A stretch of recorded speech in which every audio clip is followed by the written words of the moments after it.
Well, good morning. This is Steve Moreland, and we are beginning our 90-minute masterclass. Gosh, it's April the 2nd. I can't believe how fast this year is already going. So I wanted to jump in a couple things. We're going to do a quick review because we've got 90 minutes in front of us. We do three different 30-minute sessions. If you're with us by recording and you're like, okay, Steve, I see a 30-minute session with you. Where are the other two? And the answer is pretty simple. You just have to be a registered member, and the other two sessions come to you by email, so you get to watch the playlist. I like this one to be wide open so that everybody can jump on here. A few folks jump on this first one because it's what their schedule permits. They can do it live, and then they do the rest Memorex, okay? So we're starting here with one of my favorite statements, quotes, I guess. We talked about it last week. Plans are worthless, but planning is everything. And when we talk about that, what does that mean to you? Linda, you're with us. Jim, I see RK's in the audience here. Linda Osborne, I know some of you are joining just by audio to listen like a podcast. That's awesome. But tell me what this statement means to you. We talked about it a lot last week, but I always like to see how you've kind of filtered it over the week and what it means to you now. Well, I feel like you got to have a plan, but you also understand that many plans get bumped up, and I keep telling my daughter, life is not a straight path, Mm-hmm. and you know your plan and you know where you're going. You just have to be able to adjust when things start to get in the way. And I love your Marine quote that I've been trying to share with her: adjust, adapt, and overcome. Right. Um, so I think that's where planning is important, but you have to adjust, adapt, and overcome as obstacles appear. And anybody else want to add anything to what Linda's already commented here before I make a comment? What this meaning means to them: plans are worthless, but planning is everything. See, the whole idea of when I created the Better Each Day program, it's built inside of a manual that I call Rubicon. And we'll talk about that at a different time because the theme and the idea, but it's basically centered around, ancient military type individuals that excelled way beyond what anybody thought or imagined. And yet they did it as part of our world history. And these individuals are just like us. They're humans. They have to sleep. They have to eat. They have to breathe. When you cut them, they bleed red blood. Okay? They are exactly like us. What was different? And what was different is what was going on inside of their head. It was the internal game. So when we start here, we start on Better Each Day, and this program is designed on your focus, your meditation, your mindfulness, and your gratefulness. Why? Because this program, following this mindset, produces a 30%, 31% bump in performance.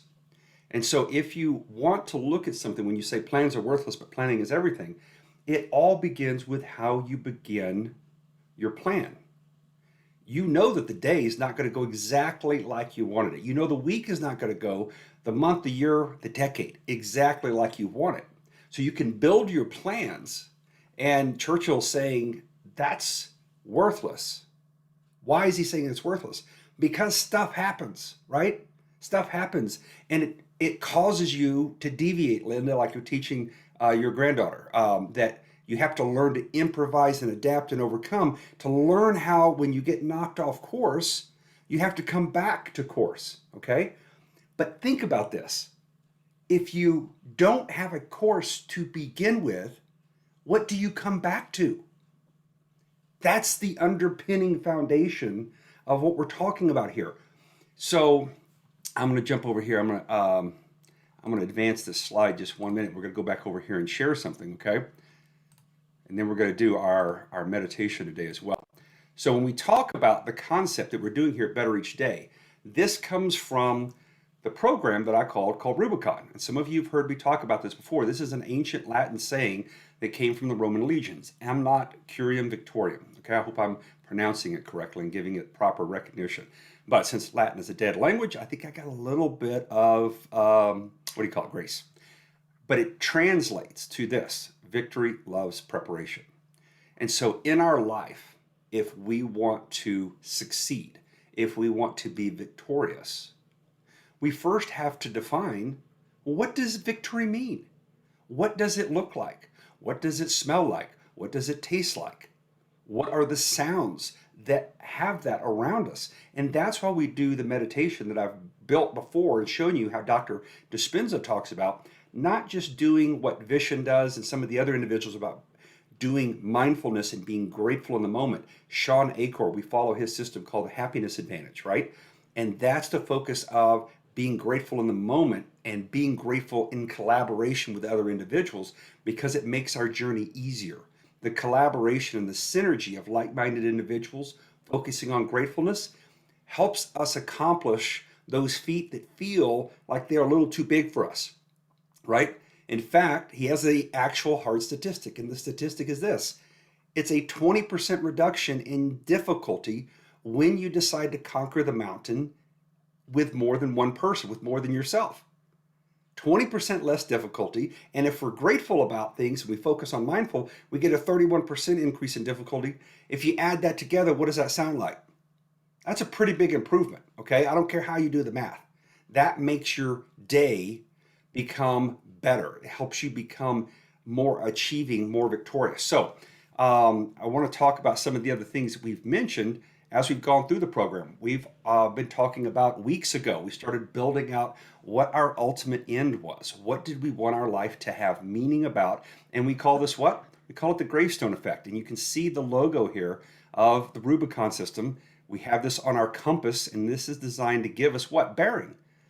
This is a compass where here's your north, right? South, east, and west. But the idea is that the content that you write on your gravestone becomes the ultimate bearing for where you want to go to life. And that's what we cover in our next 30-minute segment. We focus on the compass. But this gives you that, where do you want to go and why do you want to go there?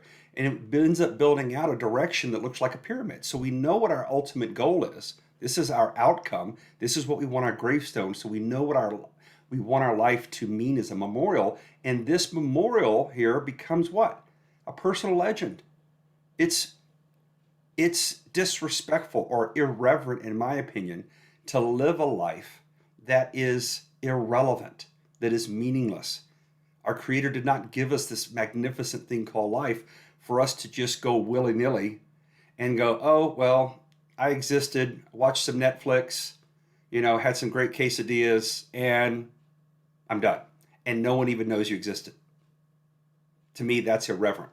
When you get down into here, how are you going to accomplish this great memorial that you decided that your life wanted to be reverent, wanted to be legendary? Well, you build a goal, a singular goal that's 10 years out. Tony Robbins taught me this 30-something years ago, okay? It's really simple. Most people overestimate what they can do in a year, but they underestimate what they can do in a decade. Most people overestimate what they can do in a year. And what happens at the end of the year? They have the self-pity party. My life didn't work. My plan fell apart. Chunk it. Forget it. I'm going to go back. I'm going to go back down the hill, this great hill that I decided to climb to get to a summit. And I'm a year into it, and I fell in, I've fallen down, I'm bleeding, busted my knees a couple times, elbows a couple times, hands are scuffed up because I'm climbing, right? I'm climbing, struggling and striving for a worthy cause. That's what Dr. Viktor Frankl talks about, right? No one said it was going to be easy. That's why most people live in the valley of mediocrity. They go down there and they console each other. It's going to be okay. Hey, we all decided to give up together, so let's have a party. We're watching Netflix tonight. I don't know why I beat up on Netflix so bad, but I'm just being facetious, and I think you get my point, okay? It doesn't matter whether it's Netflix, or hey, we're all hanging out at the bar together, or hey, we're all at the beach together, or hey, we're all doing, quote, fun stuff, but we're not doing the business that's going to train us and forge us in the cauldron of life to become that weapon, to become that masterpiece that the Creator can use. They don't want to go through the pounding of the hammer on the metal against the anvil and back into the cauldron and pounding and forming and forging and back into the water to cool. And you go, oh, it's over. No, That's only one folding. And if you've ever studied, for instance, sword making, okay, and I studied the samurai and I studied how they built their katanas. And get this, the most valuable katanas, the best balanced weapon as far as anybody's concerned for hand-to-hand combat is the Japanese samurai katana. Why is it so valuable? The value of the katana, the worth of it, is how it performs in battle when you put metal on metal. And here's how you determine when you cross blade to blade, how do you determine which one is going to win and which one is going to break? Simple. You can go backwards in time. Remember, prior, preparation, planning, and practice equals what? Performance. Okay. Prior means it has to happen ahead of time. Planning, you have to have a swordsmith that plans what he wants to build. Practice, that's the going through the cauldron, going through the anvil with the hammer, forging and forming this piece of raw metal. Then you've got to have planning, practice, and preparation. That's all of that put together. Now, the most valuable sword is determined by what? The number of foldings. So what happens is you take this raw, ugly piece of metal that's pretty much worthless, and you stick it into the cauldron, right? You've cut it in, well, first of all, it comes out molten hot. You put it into a form. So it's a piece of square, long piece of metal. You stick it back into the cauldron after it cools the first time. You just got a hard chunk of metal. It's not worth anything. It has no edge on it. It's not ready to go to battle. You stick it in the cauldron. Turns red hot. You pull it out. It's pliable. And then it goes through the pain and the agony of the hammering it into a thinner, what? Flat piece. Flatter. Then what happens with that flat piece? It's folded. And then it's hammered again after it's stuck into the fire, heated up, hammer it again so it melds that fold together. Then it goes into the water and it cools. And what is that called? Folding number one. Now, the greatest katanas in the history of our world that we've been able to analyze using a spectrum microscope. How many foldings do you think the most valuable ones, the most accomplished ones, how many foldings do you think they go through? You want to guess? 10? 10. The most we've ever discovered is 300. Yes, 300 foldings.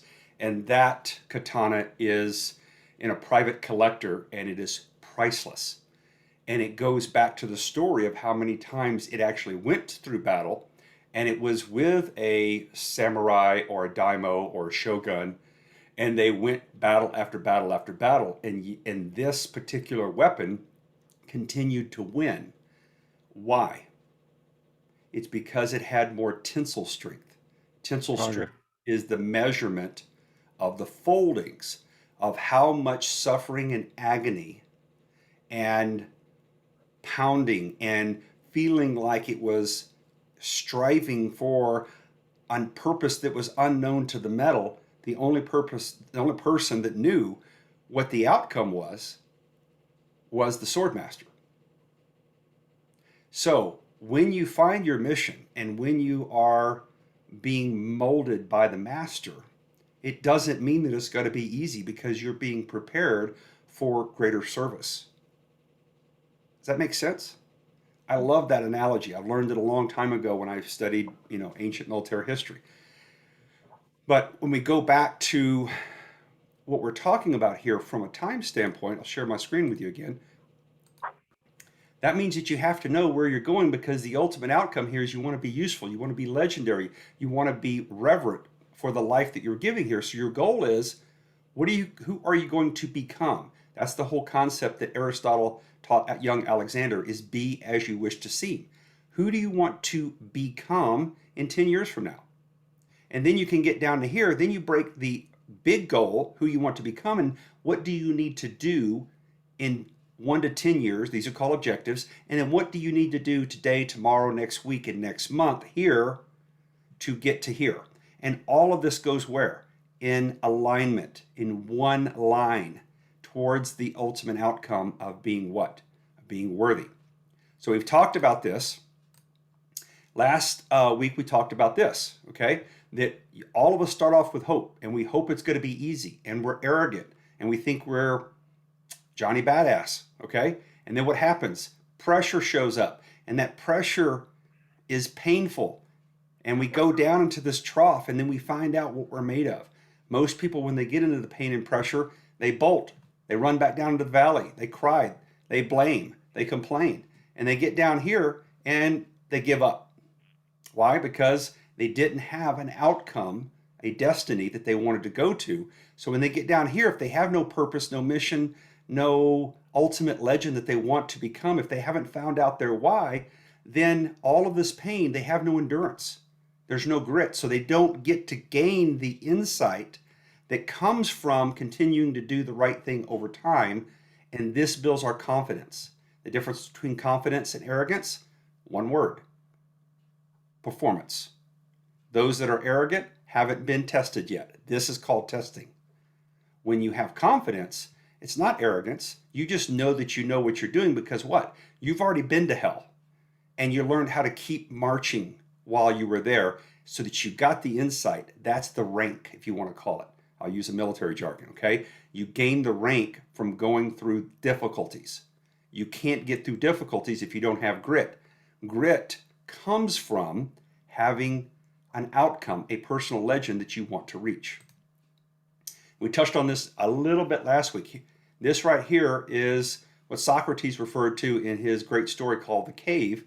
This is the unconscious incompetence that's most of our planet, unfortunately. Whether it's watching Netflix or spending all your time playing willy-nilly or whatever, you don't really have a purpose. You don't have a reason to be. You're not becoming better than you were yesterday. So most people don't even know that they don't know. They're just blindly plundering forward in the dark, okay? Sometimes things happen to us life. This demarcation line here, this dotted line, is what happens when difficulties strike us.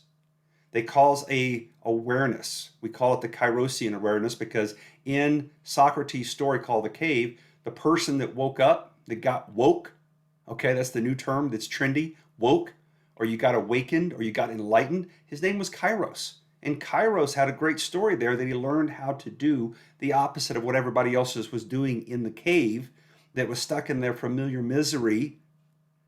And then when he decided to do opposite of what everyone else was doing, they all rejected him.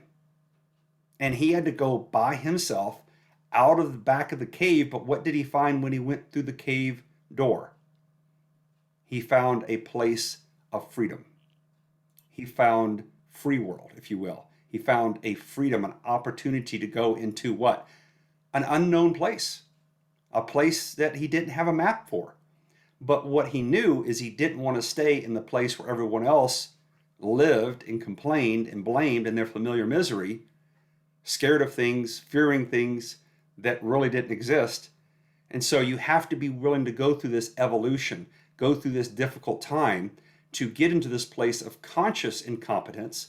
And conscious incompetence means at this level that you realize that most of the things that go wrong in your life is whose fault? Your own. Yours. Your own. You realize that the incompetence right here is not other people like you thought back here. It's you. You're the one that needs more training. You're the one that needs more discipline. You're the one that needs to get a better plan and practice the plan harder and more often. And when you continue to live at this level, at the conscious incompetence level, then you slowly migrate and promote up to conscious competence. That means that you're living on purpose. You're learning that the results that you get from this altitude comes from going through this level of endurance, having the grit and the focus and the purpose. Does that make sense? Yep. Okay. So are we on the same page here? Any questions? Anybody have any questions? Anybody that's listening just by audio or whatever, if you want to jump in, ask a question, clarification, let me know. Anybody? We good? Okay. All right. So I'm going to share something with you real quick, and then we're going to do our meditation. We got about 10 minutes left on this first leg. And so I'm going to share with you my favorite piece of poetry. It's called Invictus by William Henley. Out of the night that covers me, black as the pit from pole to pole, I thank whatever gods may be for my unconquerable soul. In the fell clutch of circumstance, I've not winced nor cried aloud. Under the bludgeonings of chance, my head is bloody, but unbowed. Beyond this place of wrath and tears looms but the horror of the shade, and yet the menace of the years finds and shall find me unafraid. It matters not how strait the gate, how charged with punishments the scroll. I am the master of my fate. I am the captain of my soul. How many of you heard? Nope, no one heard of it? Okay. I've heard of it. You've heard of it? Okay. Yeah. It is, Invictus is, again, another Latin word that means invincible or unconquerable, undefeated, if you want to look at the translation, okay? We don't have time to go into the story behind William Henley, but he wrote this from, I guess I would say, a medical bed. This was a man that was extremely disabled, that had not been able to walk for years. And yet he had the fortitude and the grit and the endurance to write this incredible piece of poetry. And it has taken me through some of my dark places where I was on the side of that mountain and it was dark and I was hurting and I felt alone. I felt that God himself didn't even care. And everybody else had decided to leave and head on back down in the valley and told me that I was foolish and that my cause was irrelevant. And I needed to get past all that craziness and just come hang out with us and get a beer, man. Come get a beer. You know? You got to know why you're doing life. You got to know it. And yes, that makes us odd. That makes us atypical. That makes us unlike everyone else. But when I look at the results that everyone else produces, and I know that I have that gravestone coming up one day, and I know that my children are going to write one of two things on the gravestone. You've heard me tell this story before. It's my motivation. I will not allow my children to write on that gravestone, here lies an average man like everyone else. That guy that was okay to live down in the valley of mediocrity, that constantly hung out with everyone else, that glorified averageness. No. The gravestone that I desire is for them to have one word on it that says their dad lived a life that was worthy.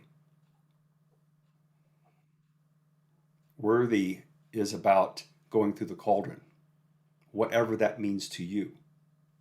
It means enduring the foldings, the hammerings, the heat, the agony, the suffering, the struggling, the striving for a worthy cause, says Dr. Frankl. And for that, you gain a life that has logos. Logos in Greek means meaning. A life full of meaning has to be defined by you. What is meaning? And you're like, Steve, I don't know.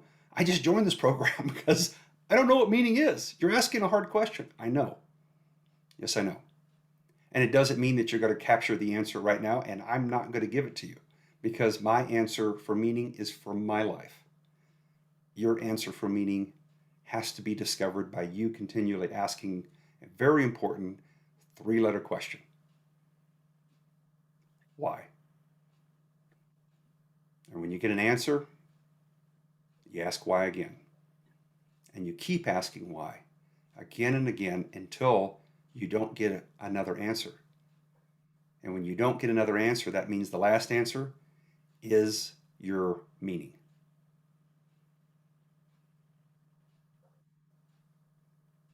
Wow. I just gave you a roadmap. Not one that I built, one that I found from all my studies of all the greats over decades of my life. I just gave you the most important insight. How do you find meaning? How do you find a life that is meaningful? Start asking why and keep asking why until you get no other answer. And the last why before it, the answer to that is logos. It's your logos. Pretty cool. If you have meaning, if you have logos, then when you get into the difficulties of climbing that mountain to get to the summit, to get to that legendary level of performance, then you will know why you will continue to deal with the suffering, to endure the hammer, to feel the anvil, to suffer through the foldings, because you know there's an ultimate legend that is what life becomes reverent about. Make sense? It made sense to me. It was kind of like that, the opening when I spent years and years on my journey searching for how do I figure this out? And why does no one else look or ask for this? Or when I ask people a question, they look at me like a calf looking at a new gate, right? The Texas saying. Kind of look at me like, what? Why are you asking about meaning? Get another beer, man. Just numb it. Numb it so you don't have to ask those questions. See, this is what Soren Kierkegaard talked about in his writings on existentialism. And no, very few people read Kierkegaard. But existentialism, in its root word, is about your existence. Existentialism, okay? It's not a $25 word, that's a $75 word. Big word, okay? But it's about why do you exist? And the question about why you exist is, what's your meaning for? Why do you exist? Why did the Creator put you here? What are you supposed to do? How are you supposed to make the world a better place? Now, that's assuming that the meaningfulness is to do what? To make the world a better place. You follow me? It all comes back to that defining, that fundamental foundation. Is that what we're supposed to do? Are you supposed to live your existence making the world better, helping other people? I don't know. That's how I keep coming up with the answer. You need to find your own. Yours may come up with, I'm just supposed to make all the money in the world and step on everybody else I can along the way and take their milk money. And that's how I'm going to get the most. And the mostest wins, right? Right? That's what some people believe. Their actions demonstrate that. I used to judge and go, oh, that's wrong. That's a bad guy. I still do it sometimes. At the end of the day, I'm not qualified to be the judge. Truly. I got enough problems with this guy right here. I need to focus on my mission. I need to focus on my level of invincibility, my undefeatableness. I put this training out every week and announce it to almost close to 1,000 people every week. I keep going to the same people. And the same few keep showing up. And then the other same few keep listening to it on recordings. And I keep scratching my head going, I wonder if my announcements aren't making it to their inbox. Or I wonder if they're not seeing it on WhatsApp or on Messenger or whatever. And then I look at the little things and I go, nope, they got it. Why doesn't everybody want to train? Why doesn't everybody want to do prior planning, practice, and preparation to get better performance? Well, it could be that their performance is not what they want in our group. Their performance is about something else, maybe. Or it's just about they don't want to do the training. They don't want to have to do structure. They don't want to have to ask the questions. They just want the simple fix, Can I take the pill and get thin? Can I just buy a lottery ticket and get rich? It does happen occasionally, but it's seldom. So we're here making a difference. We're here becoming better. So any questions? No. Good? Okay. All right, so we're going to sign off here. We're into our 30 minutes, and we'll come back on here in just a second. Does anybody need the link for the next session? Everybody got it? Yep. Okay, everybody's got it. I'll see you in 30 seconds.